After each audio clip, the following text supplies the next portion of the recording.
The market street is taking note of what Moody's Investor Services Nigeria's revision of the economic outlook from stable to negative last week came through. That's part of the burning economic issues from our commodities market update. Temitope Olugbile, a research analyst from Financial Derivatives Company, is here this morning. Good morning. Great to have you. Okay, let's hit the ground running. I'm sure there's quite a lot here. And the OPEC meeting, the final meeting for 2019, is at the top of the list. Yes, so, like we all know, the final meeting for the OPEC cartel was last week, Thursday and Friday. And, we saw that at the end of the meeting, they agreed to deepen the production cuts across board by approximately 500,000 barrels per day. And, in reaction to that, we saw that on Friday, oil prices increased, but they're back down, even though they're still better than where we were like 2 months ago. We're now at approximately $64 per barrel. And, that is on the basis of the weak Chinese data reports that we got this week, yesterday, Monday. And we saw that, Chinese exports fell for the 4th consecutive month. And, this was a decline of about 1%, and that is on the basis of their trade war with the United States. Exactly. I'm getting scared of reading economic data these days. Yeah, exactly. The PMIs, the factory data, yes, the ISM. Everything is becoming very scary these days. Yes. So I mean, it is what it is. Trade tensions from developed, yes, especially from developed. Exactly. I mean, the developed economies are the ones fighting themselves, and causing all these kinds of tensions. And we're seeing the result of that. The new IMF chief, Georgieva, says it could cost the world $700 billion US. I saw that on Friday and in an interview on CNN, and my heart just sank. I mean, because if $700 billion globally, that is a wipeout. That's going to have an impact, exactly. So if you take this all back home and you look at how do we then feed? Because if you look at the Moody's Investor Services, which I'm sure you and the rest of your team at FDC are crunched together when you got that on December the 5th last week, I'm sure you folks will look at these external vulnerabilities or risks vis-a-vis a couple of issues we have at home, taking us away from stable to negative. What's the impact that you folks are seeing right now on the street? Okay, so, it's a huge deal. The giant of Africa has, gotten a reading of a negative outlook. In fact, the two biggest economies in Africa are now negative, Nigeria and South Africa. And South Africa. And that's a very serious That is a huge deal. And if you take it back home to Nigeria and, these regulations of, wanting, restricting local corporates and, retail investors from, participating in the OMO activities, and you want, the foreigners to invest. Even the foreigners now are looking more and more less likely to invest in your economy when they read things like, the Moody's reports. And the thing about these foreigners are foreign portfolio investments, like we always call it, is hot money. It's here today, it's gone tomorrow. They are so quick. They don't have no loyalty. They react so fast, faster than you can even blink. They have reacted and they've taken their money out. And, with the fact of, your external reserves declining, is it, we're now in the 30-something billion region. As it goes further down, we're now at $39.58 billion. We're inching closer and closer. It looks more and more likely that we're going to hit $38 billion by, the end of 2019, which is just a few weeks away. So this kind of negative outlook on your economy is going to trigger the investors. And the Naira is already, at the IE window. Yes, we're already seeing the pressure building at the IE window, depreciating. I think it depreciated again yesterday, it depreciated on Friday. So, we are seeing all these kind of reactions, and it could get worse as we go into 2020. It's not good news. What we got from the World Bank on Monday last week, and by Wednesday last week, the World Bank teed off last week for us. It was a raft of not so particularly cheering outlook on the economy, and I think these are warnings. Yes, and these international corporations, what are they asking you for? They're asking you to put in place structural reforms. It sounds hard or it sounds easy, but it takes work. It takes some groundwork, which the government must really, really look into, and as we enter 2020.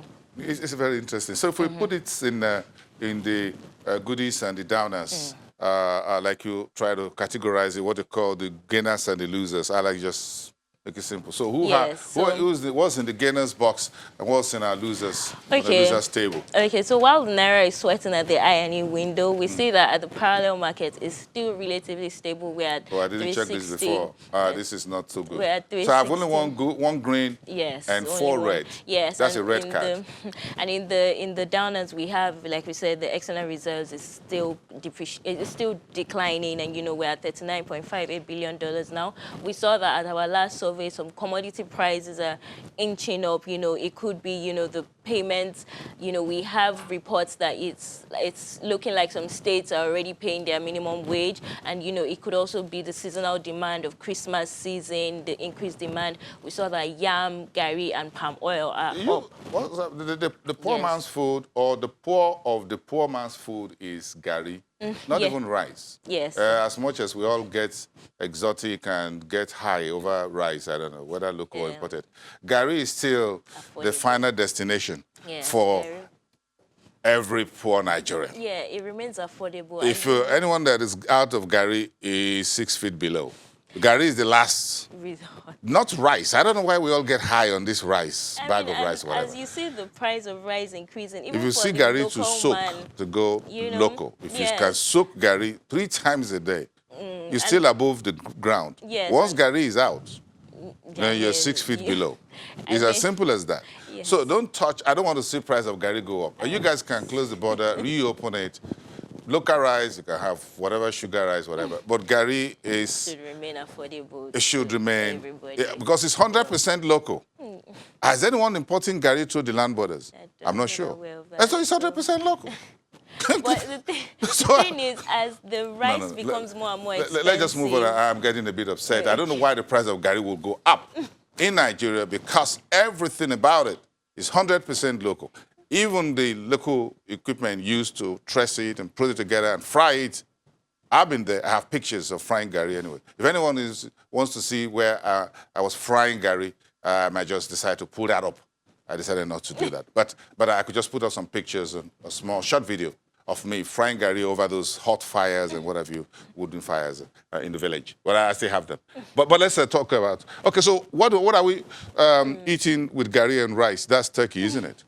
I mean, if some parts of Nigeria, some states in Nigeria, they eat their gari with fish and turkey or chicken, as you will. So yes, turkey is a commodity that is known to have a seasonal consumption. So so in the U.S., the Americans consume it a lot for their Thanksgiving celebration. November. November. I have and pity for then- turkeys. Yes, and then If there's a even- turkey association, they should sue the Americans. Yeah, and then Because even- everybody's household is killing turkey. Yes, because I mean it's their staple for Christmas, Thanksgiving dinner. So and then even here in Nigeria, Then we they let have, one turkey go at the White House.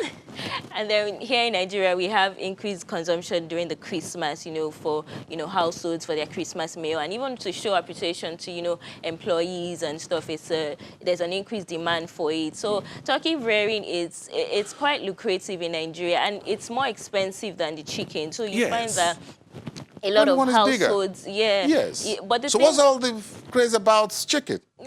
I mean, chicken. I think the I'm thing not sure we about do turkey much is- as turkey production as we do with chicken. Yes, yeah, definitely. So don't. we import a lot of turkey, yes, and that's why the prices are increasing, because again, border closure has affected the imports of these frozen turkey. But the thing about turkey is, number one, it's more expensive. So even as you find more and more people falling below the poverty line in Nigeria, you wouldn't see an increased demand from the local Nigerians. So if I come greet you on a public holiday and you have rice and you have turkey or chicken, folks will believe that you are doing better if you Somewhat have elite. turkey. Yes, elite. yes, If you have a somewhat turkey elite. instead of chicken. I mean, you're above the poor. We are definitely above the poverty line. level. Maybe you're mid class or you're full elite. At least you must be middle class for you to be able to eat turkey in Nigeria, because it's pretty expensive. Turkey anywhere is pretty expensive. It's more expensive than chicken, because it takes a lot to. There's land investment before you're able to rear the turkey. You have to invest in the brooding equipment. It's quite low capital, but it's also a bit expensive to rear. So yes, it's going to be more expensive. Now, that's the price of turkey there, chicken. 38%, or nearly Yes. 40% since Now year we're start. at like 1,800 naira per kilo, and that is of course border closure. We import a lot of frozen turkey. Most Nigerians will consume turkey in the frozen state, as opposed to the live one. The live one is skyrocket, it's way expensive. So Really? you would consume it more in the frozen state. And so when the import channel has been blocked, that's why we're seeing an increase. And of course, there's seasonal demand.